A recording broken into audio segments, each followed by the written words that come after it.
સદગુરુ સદારામ બાપાનો જય, પધારેલા હરિ ગુરુ સંતનો જય.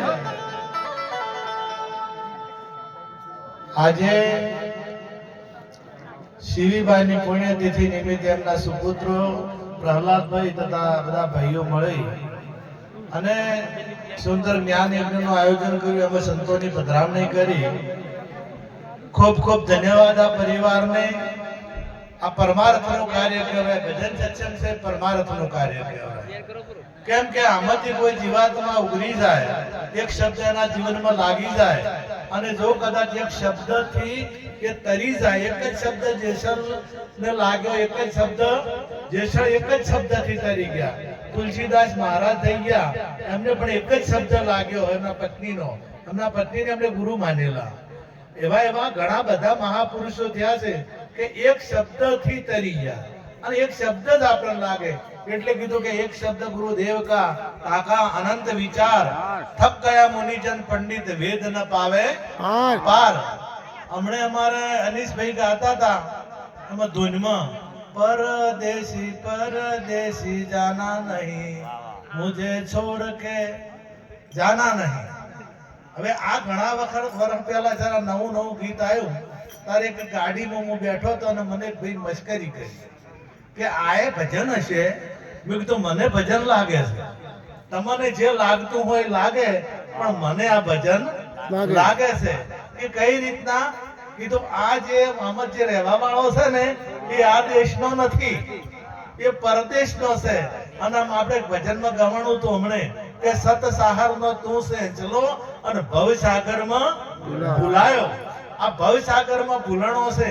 અને આપણે કभी ભણતા તારે કવિતા આવતી કે હંસલો ચાલ્યો જવાનો એકલો રે.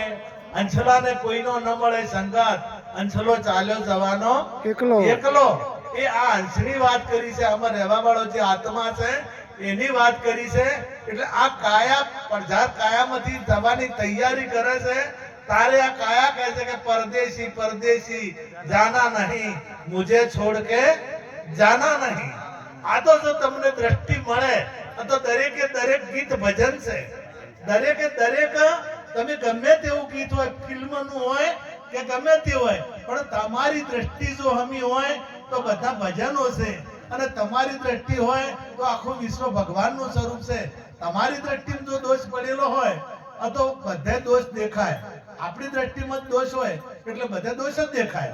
ઘણા તમે જુઓ તો જગતની અંદર દોષ ટાળું દેખાય જ નહીં. ગમે એવો મહાપુરુષ હશે ને રામનો દોષ કાઢે. એક જણો કે રામે ભૂલ કરી. મેં કીધું શું ભૂલ કરી? કે સીતાજી પેલું મૃગ માર્યું તારે એક લાફો માર્યો હતો. એટલે મેં કીધું સંતો ઉપર આ કરાય? સંત કોઈ મહાપુરુષો જે આપણા ગ્રંથો લખાણા એ કોઈ જમતમ લખાણા નથી ને. મહાપુરુષો જે પગલું ભરે, જે કોઈ વાક્ય કહેતા હોય એ વિચારીને કરતા હોય. પણ જેના દોષ જ છે, જેના દોષ જોવાનો દોષ જ જોવો છે, એને દોષ સિવાય બીજો કઈ દેખાય નહીં. એટલે આ અંચલો ચાલ્યો જવાનો એવી વાત કરી. આ શરીર પડી જાય તો એ રહેવાનો, આ શરીર કોઈનું રહેવાનું નથી. તમે ગમે એટલા વાના કરો. રાક્ષસોએ હરણાકંશી તપ કર્યું અને તપ કરીને એની શેની કોશિશ કરી? આ શરીરને બચાવવાની. કે લોઢે ને કે લાકડે ને કે દાળે ને કે રાતે ને કે કોઈ માણસે ને કે જનાવરથી હું મારું. આ બધી એને તપ કેટલાય વર્ષો તપ કર્યું તો મૂળ એનો હેતુ શું હતો? કે આ શરીર પડી જાય નહીં.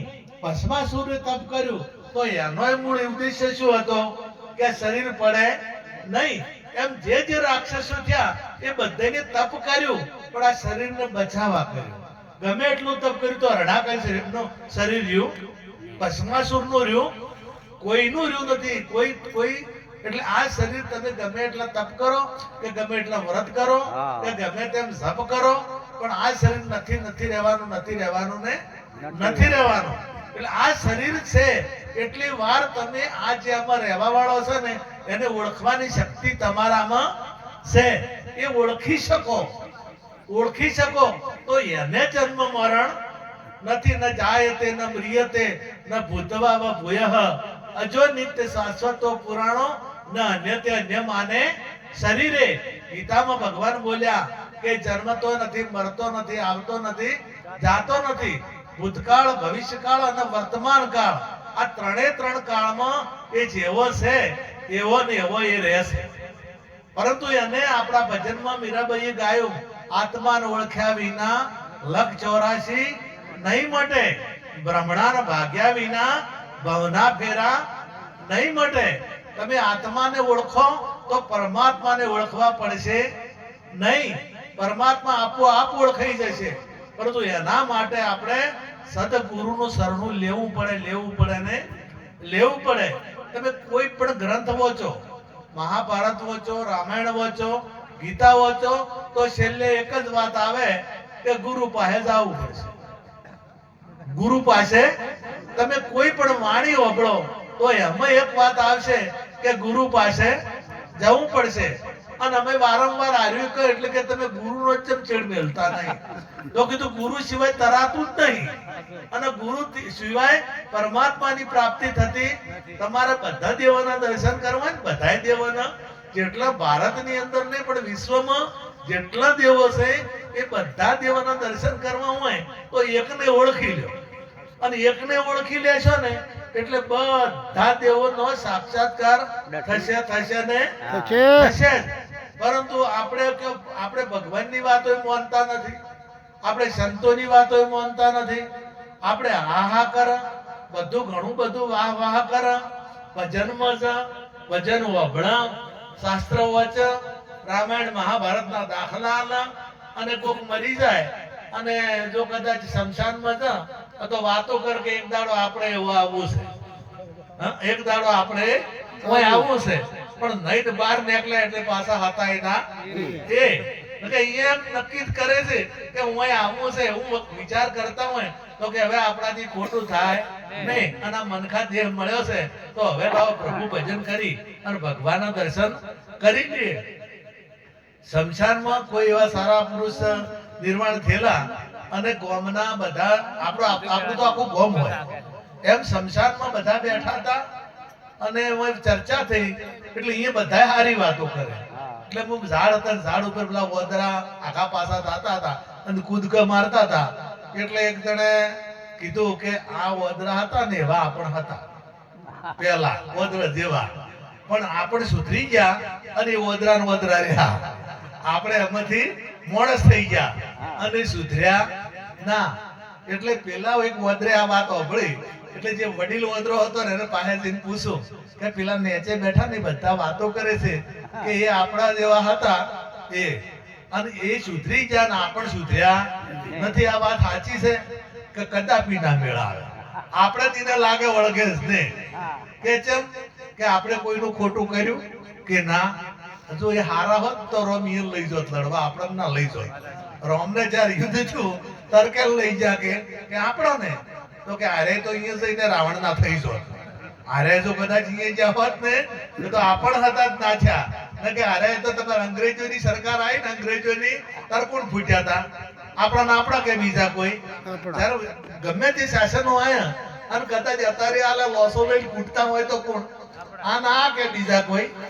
ભણી ગણી મોટો સાહેબ થાય અને સાહેબ થઈને અને પછી એટલે બધું 2 લાખ પગાર હોય તો એ લોટ લઈને કૂટે તો પછી આ મને પેલા વોદરા કે આપણા ને ચો લાગે વળગે. આપણે કદી કોઈના ચેડા ચડવા ના જ, કોઈનું મોઢું ના કરે, કોઈની દીકરીઓ લઈ ના જતા, આપણે આવું ના કરે, આપણે કોઈના ઉપર બળાત્કાર કરે નહીં. અને આ આપણે નો એને વોદરે ઠબકો આલ્યો કે આપણે નો એને મેળ આવે નહીં. હવે માણસને પરમાત્માએ શ્રેષ્ઠ બનાવ્યો. જો શ્રેષ્ઠમાં શ્રેષ્ઠ કૃતિ ઘડી હોય અને શ્રેષ્ઠમાં શ્રેષ્ઠ જો બનાવ્યો હોય તો માણસ પાસે જે શક્તિ છે બીજા કોઈનામાં નથી. માણસ જેને ધારે એને વશ કરી શકે. હાથી જેવો હાથી વશ કરવો હોય તો એ કરી શકે, ગેંડા જેવાને વશ કરવો હોય તો એ કરી શકે, અને પરમાત્માને વશ કરવો હોય તો એ કરી શકે. ભગવાનને જો કદાચ ભગવાન પાસે આપણે જાહેર છે નરસિંહ મહેતાએ ભગવાન પાસે કોમ કરાયું ના કરાયું, મોમેરું ભરાયું, ઊંડી સ્વીકારાઈ, 52 કોમો કરાયા, 1 2 નહીં ને 52 કોમો કરાયા. અને તમે જો ખૂબ તો પાણી ભરાયું, ભગવાન પાસે પાણી ભરાયું અને પેલા જે શેણ ભગત છે એ ભગવાન પાસે વાળ કપવરાયા. હવે આ શક્તિ તમારી છે, આ શક્તિ બીજા કોઈની છે નહીં. એટલે તમે ધારો તો પરમાત્માનું પ્રાગટ્ય કરી શકો, તમે ધારો એ કરી શકો. તમારે ગમે તે ગોમતી દેવ લાવવું હોય તો આકોટો કરી અને તમારે એક કે આકોટા ખાડડમ તો અમલાવા લઈ જવું હોય કે ખાડડમ તો આહાડમ લઈ જવું હોય કે આહાડમ તો મય લાવો લાવો કે ના લાવો. એટલે તમને કેવો વખત ખાવો જેમ તમે હું કદાચ મલારમથી આપણે બીજા ગોમ લઈ જવા છે, તમે આખું ગોમ છે તો યારે બીજા ગોમ જાય અને હું શિબુતર ને ઉપાડી લઈ જાવ લઈ જીગો ના લઈ જીગો.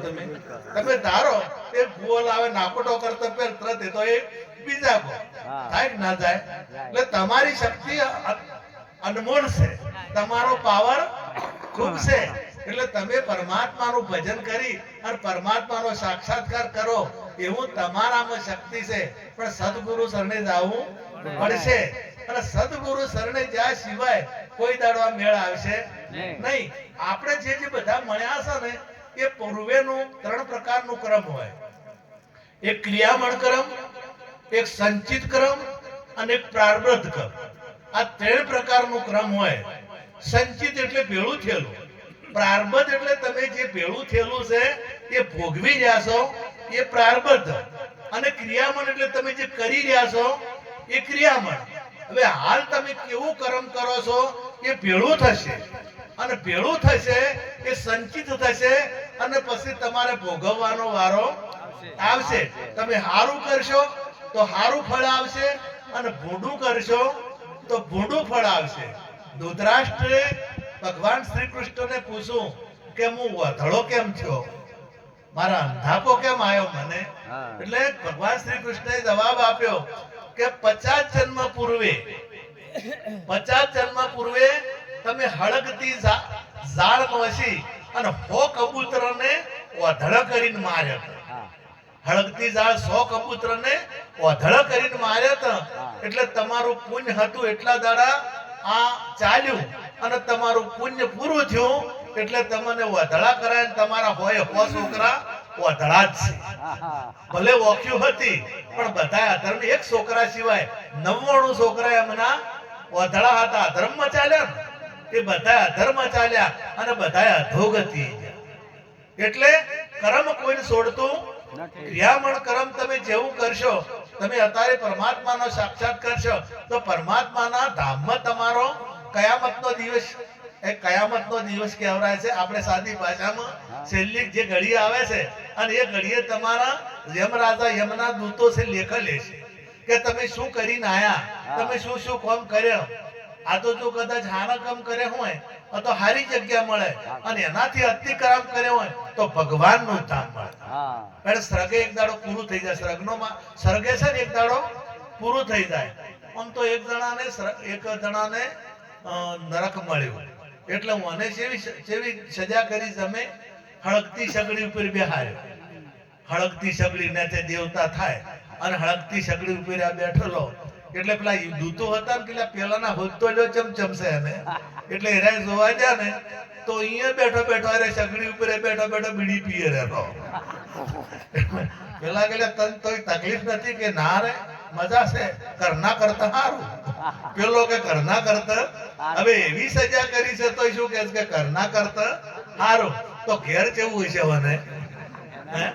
ઘેર જો રાડ્યો મળતી ના હોય, ઘેર કુકવા મળતા ના હોય, ઘેર લાયો રહેતી હોય તો આ મને નરક કહેવાય. નરક કોઈ ઉપર છે? કોઈ કદાચ કોઈ એમ કહેતો હોય દ્રષ્ટન તો સમજાવવા માટે છે, દ્રષ્ટન તો હાસમ હતા નથી. પણ ક્રમ જે અહીંયા તમારું એક સંપ, એક રાગ પ્રેમથી બધા રહેતા હોય અને સુખીથી ભલે પૈસા ઓછા રહ્યા પણ સંતોષી જીવન હોય તો આ સ્વર્ગ છે. અને કરોડો ને અબજો રૂપિયા હોય પણ લોહીના ઉકાળા હોય, જો જોઉં ત્યો લાગી લહી લાય. અત્યારની આ દુનિયામાં ગરીબના ઝૂંપડામાં, અમીરના બંગલામાં જો જોઉં ત્યો લોહીના ઉકાળા. અત્યારની આ દુનિયામાં જો કદાચ આવું જીવન હોય અને આવું હોય તો સમજવું કે એનું નામ નરક. એટલે નરક ને સરક હોય જ છે. એ ઉપરની વાત જો જોતા હો તો નથી. તમારે સ્વર્ગ પ્રાપ્ત કરવું હોય તો તમારા હાથની વાત, તમારે નરક પ્રાપ્ત કરવું હોય તો તમારા હાથની વાત, તમારે ભગવાન પ્રાપ્ત કરવા હોય તો તમારા હાથની. અને આખા વિશ્વનો પરમાત્મા કો, અલ્લાહ કો, ખુદા કો કે ગોડ કો, આ એક છે એ જુદો નથી. અને એની જો આ આપણે નદી હોય, નદી સમુદ્રમાં મળી જાય તો નદી રહે બસે? એનું નામ નદી મટી જાય કે ના મટી જાય? બિંદુ મળે જ્યારે સિંધુમાં, તો સિંધુ એટલે સાગર અને બિંદુ એટલે ટેપુ. હવે એ ટેપુ એક સોટો જો કદાચ સમુદ્રમાં મળી જાય તો એનું નામ શું થાય? પછી એ સોટો રહે અને એને હુકાવાપણું રહે, ખાબોચિયાનું પાણી હોય તો એને હુકાવાનું રહે, પણ સમુદ્રમાં મળી જાય તો એને પછી હુકાવાનું રહે, એ સમુદ્ર થઈ ગયો. એમ આ જીવ છે, આ જીવ શિવમાં મળી જાય ને તો એ શિવ સ્વરૂપ થઈ જાય. એ પછી એને મરવાનું રહે. આત્મા છે પરમાત્મામાં મળી જાય તો એ પરમાત્મા રૂપ થઈ જાય. કે એનો આ જીવનો જીવ છે ને એ પરમાત્માનું સ્વરૂપ થઈ જાય. જેમ આપણે એક દીકરી હોય અને એ દીકરી આપણા ઘેર હોય એટલી વાર એને આપણે દીકરી કહીએ, પછી કોઈ બેન કે, કોઈ થઈ કે, અને લગ્ન થાય એટલે કોઈની પત્ની થાય, અને પછી એના દીકરા કે દીકરી આવે તો એ માં થાય, અને એના લગ્ન કરે તો હાહુ થાય, દાદી થાય, કાકી થાય, મોમી થાય. આ બધું એકમાંથી થાય કે બીજામાંથી? એકમાંથી જ આ બધા ટોટલ. હવે તમે એક ના 100. એક ડોહોબા મફા કાકા જેવા બેઠા હતા અને 4-5 બૈરા આયા, એટલે એક કે માર મોમો છે, એક કે માર કાકો છે, એક કે માર ભાઈ છે, એક કે માર હાહરો છે, એક કે માર બાપો છે. હવે અરે બાપો યારે, કાકો યારે, મોમો યારે, હાહરો યારે, અને એક કે માર જેઠ છે તો જેઠે યારે. હવે એક ના એક કે બીજા આ પૂરે મોરે જે કનેક્શનો લાગે છે એ કનેક્શનો બધા સંસાર. આ તમામે તમામ તમે જુદા નથી. એમ તમારો જે આત્મા છે એક જ છે, પરંતુ કોઈ જન્મ થયો એટલે કોઈ ઠાકોર થયા, કોઈ પટેલ થયા, કોઈ દરબાર થયા, કોઈ આ ગામના ખાડેડાના થયા, અને અમુકના છોકરા થયા. આ બધું તમે થાતા છેલ્લે પછી જો કદાચ કોઈ ના કરો તો એ ગોગ થાય. જો કોઈ ના કરે તો પછી એ થાવું પડે કે. એટલે આ કોઈ ના થાવું હોય અને તમારે જેવું છે એવું રહેવું હોય તો આત્માની ઓળખાણ કરી લો. અને આત્માની ઓળખાણ કરશો તો તમને કોઈનો ભય લાગશે. ગમે એમાં ભૂત હશે કે ગમે એમાં દેવી દેવતા હશે, પણ તમારા કોઈનાથી ડર રહેશે નહીં. કેમ કે ભગવાનની ઓળખાણ થઈ ગઈ અને પરમાત્માની ઓળખાણ થઈ ગઈ. અને પરમાત્માની ઓળખાણ થઈ ગયા પછી તમે એમાં મળી ગયા, જીવનો શિવ થઈ ગયો. એટલે તમારું પરમાત્માનું સ્વરૂપ ને તમારું સ્વરૂપ જુદું નથી. એટલે બેને કીધું છે, થોડું ગયું. અખંડ નામનું સ્મરણ થાય છે,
છે બધા કર્મો બળીને ખાક થાય છે. થાય છે.